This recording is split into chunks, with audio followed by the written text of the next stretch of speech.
Hello my dear students, कैसे हैं आप सब? अच्छे हो? गुड।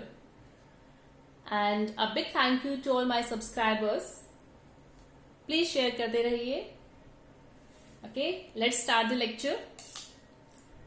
ओके बेटा, कल हमने किया था कि एक एल्डर पर्सन है और उन्होंने अपनी लाइफ में वो अचीव किया है जो बहुत से लोग अपनी पूरी लाइफ में अचीव नहीं कर पाते हैं। क्या अचीव किया उन्होंने अपना एक घर बनाया and he has a roof over his head. और उसके पास उसके घर है, या ये कह सकते हैं कि उसके सिर पर छत है। ठीक है, इसे आगे आज हम डिस्कस करते हैं। From here, the cry of not having money, पैसा ना होने की जो क्राई है, क्राई मतलब जो दर्द है, तकलीफ है। To do anything except carry on the business of making bangles, means making bangle का जो बिजनेस है, बैंगल्स बनाने का जो बिजनेस है, उसको कैरी करने के अलावा, उसी बिजनेस को कंटिन्यू करने के अलावा उनके पास करने के लिए कुछ नहीं है। और ये जो दर्द है कुछ और ना कर पाने का, इसके बारे में यहाँ पे बात हो रही है। Not even enough to eat, उनके पास खाने के लिए इनफ नहीं है। इनफ मीन्स सफिशिएंट नहीं है, काफी नहीं है, कम है। और दैट क्राई, जो क्राई वर्ड है इसको यहां से कनेक्ट किया है। The cry rings in every home, ऐसी क्राई, ऐसी चीख हर घर में सुनाई देती है। हर घर में है कि उनके पास खाने के लिए मतलब जितना होना चाहिए, एक फैमिली को जितना चाहिए भरपेट, उतना उनके पास अवेलेबल नहीं है। द यंग मैन, जो यंग है, बच्चे जैसे मुकेश है या और फैमिली में जो भी यंग मैन है, echo the lament for their elders. देखो ये जो वर्ड हाईलाइट कर रखे हैं बेटा, थोड़े से न्यू वर्ड्स आपके लिए हो सकते हैं। तो इको मीन्स किसी भी तरह की साउंड, मीन्स आप कुछ बोल रहे हैं और वो साउंड जब किसी चीज से टकराती है, वापस में जो साउंड पैदा होती है ना, उसको वैसे हम इको बोलते हैं। लेकिन आप यहाँ पर इको एक तरह से साउंड की सेंस में लेके चलिए। और ये वर्ड है लैमेंट। लैमेंट करना मतलब किसी दुख पे आपके पास कोई भी किसी भी तरह की समस्या है या आपके जीवन में आपने कुछ खो दिया है, उस पे हम जो विलाप करते हैं, जो रोते हैं, ठीक है, उसको लैमेंट करना बोलते हैं। तो ये कह सकते हैं कि इन फैमिलीज में जो यंग मैन है, बुजुर्ग तो ठीक है, दुखी है, बट जो यंग मैन है वो भी सारा दिन क्या इको करते हैं, क्या साउंड करते हैं? The lament of their elders, कि उनके जो एल्डर्स हैं, उनके जो बड़े लोग हैं, वो कैसे इस बात को लेकर या अपनी जिंदगी के दुख दर्दों को लेकर विलाप करते रहते हैं, रोते रहते हैं। और वो जो यंग बच्चे हैं उनमें भी यही साउंड सुनाई पड़ती है।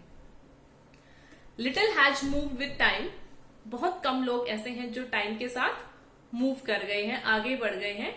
इट सीम्स इन फिरोजाबाद, ऐसा लगता है कि फिरोजाबाद में टाइम के साथ कुछ चेंजेस हुए हैं। Years of mind numbing toil, toil means hard work, मेहनत करना, और माइंड को नम कर देना मीन्स दिमाग को सुन कर देना, इतनी मेहनत करना कि दिमाग आपका सुन हो जाए। Have killed all the initiative and ability to dream, इतनी मेहनत उन्होंने की है कि उसने क्या है, किल कर दिया है, मार दिया है, खत्म कर दिया है। किस चीज को?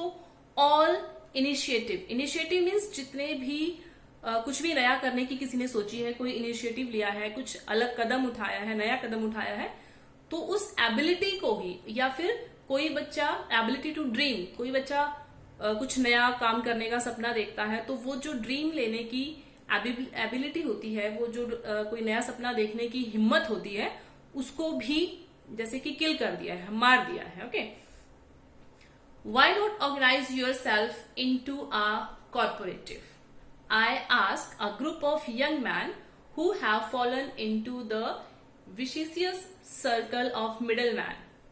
Okay, so जो ऑथर है एनिस चंग, उन्होंने पूछा, क्या पूछा? Why not organize yourself into a cooperative? cooperative क्या होता है? इसे cooperative societies बना लेते हैं, एक ग्रुप बना लिया लोगों का मिलके और अपना हम बिजनेस स्टार्ट करेंगे, कुछ ऐसे। तो कहती है कि तुम अपने आप को एक कमेटी की तरह से ऑर्गेनाइज क्यों नहीं कर लेते, कोऑपरेटिव क्यों नहीं बनाते हो? आई आस्क, मैंने ऐसा पूछा किससे? ग्रुप ऑफ यंग मैन, जो भी वहां पर युवा लोग थे उनसे पूछा। और वो लोग कौन है, कहाँ किस चक्कर में फंस चुके हैं बेचारे, who have fallen into the vicious circle of the middle man. देखो वर्ड जो विशिशियस है, विशिशियस का मीन्स क्या होता है, ऐसे लोग जो किसी का बुरा चाहते हैं, दुष्ट लोग आप एक तरह से कह सकते हैं। तो उन बुरे लोगों के सर्कल में, उनके चक्कर में वो लोग पड़ गए हैं। और वो लोग कौन है, मिडल मैन। मिडल मैन मतलब कौन होते हैं, बिचौलिए, जो बीच में खाते हैं। Okay, who trapped their fathers and forefathers. Fathers और फोर फादर्स मतलब आपके पूर्वज, दादा, जो भी उनसे पहले जो आपकी पीढ़ियां हुई हैं। तो ये वो मिडल मैन है जिन्होंने इनके फादर्स को भी और उनके फोर फादर्स को भी अपने ट्रैप करके रखा था। ट्रैप का नाम मतलब अपने जाल में फंसा के रखना। Okay, even if we get organised, तो जब ऑथर उसको ये सजेस्ट करती है कि आप ऑर्गेनाइज क्यों नहीं होते हैं, कोऑपरेटिव क्यों नहीं बनाते हैं, तो किसी यंग मैन ने रिप्लाई किया कि even if we get organised, कि अगर हम ऑर्गेनाइज्ड हो भी जाएं, अगर हम लोग कोई कोऑपरेटिव बना भी लें, वी आर द वंस, तो हम ही सिर्फ वो लोग होंगे जिनको police, who will be hold by the police. Okay, ये जो वर्ड है hold by, hold up, sorry not hold by, hold up. Hold up करना मीन्स किसी को फोर्सफुली पकड़ लेना, किसी को फोर्सफुली उठा के ले जाना। तो कहते हैं कि अगर हमने अपने आप को ऑर्गेनाइज कर लिया या एक कोऑपरेटिव बना ली, एक सोसाइटी बना ली, तो जो पुलिस है वो सबसे पहले हमें ही घसीट कर ले जाएगी, ये कह सकते हैं आप। बीटन, बीट करना मीन्स पीटना, हमें पीटा जाएगा। And dragged to jail, drag करना मतलब घसीट के ले जाना किसी को, और वो हमें घसीट के जेल ले जाएंगे फॉर डूइंग समथिंग इलीगल। और क्या ब्लेम लगेगा हमारे ऊपर कि हमने क्या किया है, कुछ इलीगल कर दिया है, कुछ गैर कानूनी काम कर दिया है। दे से, ऐसा वो लोग बोलते हैं। There is no leader among them, और वो फिर कहता है दूसरा, हमारे अंदर कोई लीडर भी नहीं है। तो कोई कोऑपरेटिव बनाने के लिए कोई एक लीडर तो चाहिए ना, तो हमारे अंदर कोई लीडर नहीं है। No one who could help them see things differently, कोई ऐसा नहीं है जो हमारी हेल्प करे चीजों को डिफरेंटली देखने में, डिफरेंटली मतलब डिफरेंट नजरिए से देखने में हमारी हेल्प करे, ऐसा कोई नहीं है। Their fathers are as tired as they are, tired होना मीन्स थक जाना, उनके फादर्स भी उतने ही थके हुए हैं जिंदगी से जितने की ये बच्चे, मीन्स किसी में ऐसी एनर्जी नहीं है, कोई डिफरेंट कुछ अलग करने की सोच ही नहीं पाता है। They talk endlessly in a spiral, spiral क्या होती है, जो जैसे गोल गोल गोल गोल घूमती है, कोई एंड ही ना हो, ठीक है। तो वो लोग एंडलेसली एक ही बात को घुमा फिरा के बोलते रहते हैं।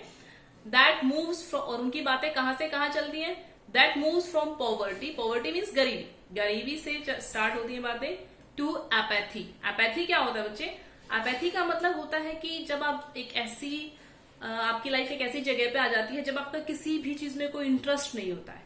ओके, जिसको हम कहते हैं ना, जिंदगी से हम बिल्कुल उदासीन हो गए हैं।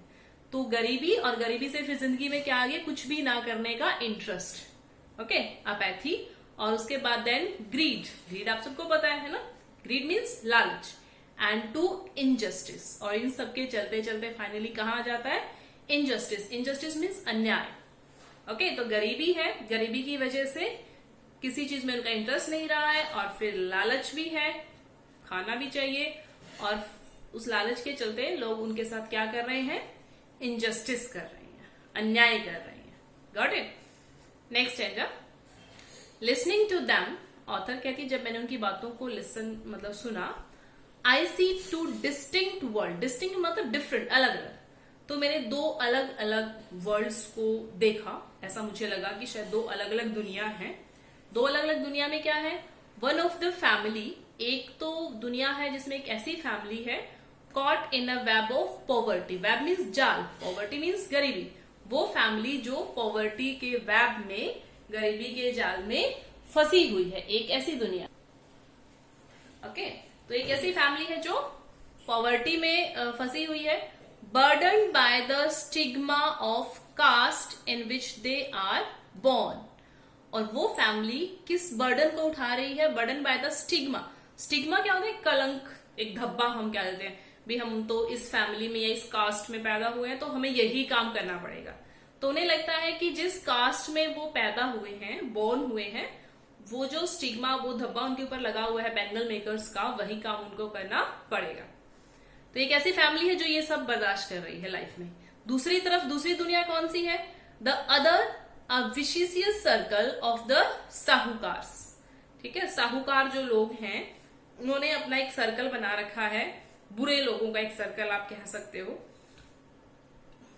उसमें और कौन है? साहूकार है, द मिडल मैन, बिचौलिए जो होते हैं, पुलिस मैन है, द कीपर्स ऑफ लॉ, कानून के रखवाले हैं, कौन? लॉयर्स हम कह सकते हैं, द ब्यूरोक्रेट्स, ब्यूरोक्रेट्स मतलब ऑफिसर्स जितने भी हैं वो सब, एंड द पॉलिटिशियंस, और सभी के सभी पॉलिटिशियंस, इन सब ने मिला के एक अपना विशिष्ट सर्कल जो है वो बनाया है गरीब लोगों को या आम लोगों को उनका एक्सप्लॉइट करने के लिए, उनका शोषण करने के लिए। डन?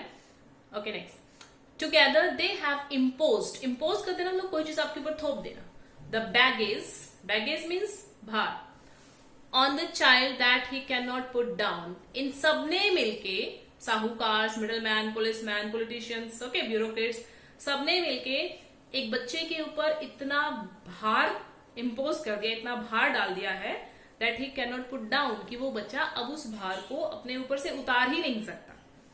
जो उसके दिमाग में डाल दिया है वो उस बात को अपने दिमाग से निकाल ही नहीं सकता। और कब डाल देते हैं? उसे समझदार होने ही नहीं देते, उससे पहले, बिफोर ही इज अवेयर, इससे पहले कि वो बच्चा अवेयर हो पाता, जान पाता चीजों को, he accept it as naturally as his father, वो इन सारी चीजों को, इस मजदूरी को, इन सबको वैसे ही एक्सेप्ट कर लेता है, वैसे ही स्वीकार कर लेता है जैसे कि उनके फादर्स ने किया था। To do anything else would mean to dare, dare means हिम्मत करना, कुछ अलग करने की हिम्मत करना। तो टू डू एनीथिंग एल्स, कुछ अलग करने का मतलब है कि आपने हिम्मत की, आपने साहस की, या आपने बगावत की, आप ये कह सकते हैं। And daring is not part of his growing up, और जो डेयरिंग है, हिम्मत है, साहस है, वो उस बच्चे को, जब वो बच्चा ग्रो अप हो रहा था, बड़ा हो रहा था, तो उसकी जिंदगी का हिस्सा ही नहीं रहा, उसने कभी देखा ही नहीं किसी को हिम्मत करते हुए, तो वो बच्चा अपनी लाइफ में कैसे कर सकता है। When I sense a flash of it in Mukesh, और फ्लैश मीन्स एक चमक से दिखना अचानक से, है ना, तो जब मुकेश के अंदर मैंने ये वाली फ्लैश देखी कि हाँ इस बच्चे में है डेयर, ये कुछ कर सकता है, देन आई एम चीयर्ड, मुझे बहुत खुशी हुई। ठीक है, और किस लाइन से लगा उसको कि हाँ मुकेश में कुछ है, डेयर, वो कुछ कर सकता है। जब मुकेश ने क्या कहा, I want to be a motor mechanic, मैं क्या बनना चाहता हूँ, मोटर मैकेनिक बनना चाहता हूँ। ही रिपीट्स, और उसने इस लाइन को रिपीट किया, मीन्स बहुत ही कॉन्फिडेंटली उसने ये लाइन बोली। He will go to the garage and learn, garage आपको पता है सबको, ठीक है, जहां पे मोटर मैकेनिक काम करते हैं, तो वो क्या कहता है कि मैं गैराज में जाऊंगा और वहां पे अपना काम सीखूंगा। But the garage is long way from his home, but जहां उसको काम सीखने जाना है वो जगह उसके घर से काफी दूर है, और वो मतलब कैसे पहुंचेगा। तो मुकेश क्या जवाब देता है, आई विल वॉक, वॉक करूंगा, पैदल जाऊंगा। ही इंसिस्ट, इंसिस्ट करना मतलब अपनी बात पे अड़ जाना, ठीक है, जिद करना आप कह सकते हो, जोर दे के किसी बात को बोलना। Do you also dream of flying a plane, तो ऑथर ने उससे पूछा कि क्या सिर्फ कार चलाना ही तुम्हारा ड्रीम है, या फिर कभी प्लेन फ्लाई करने का, प्लेन उड़ाने का भी ड्रीम तुमने देखा है। ही इज सडनली साइलेंट, ये क्वेश्चन सुनते ही वो साइलेंट हो जाता है, चुप हो जाता है, और क्या आंसर करता है फिर, no. He says staring at the ground, stare करना मीन्स घूरना, नीचे की तरफ देखते हुए, ग्राउंड में देखते हुए वो क्या आंसर करता है, नो, ऐसा कोई ड्रीम मेरा नहीं है।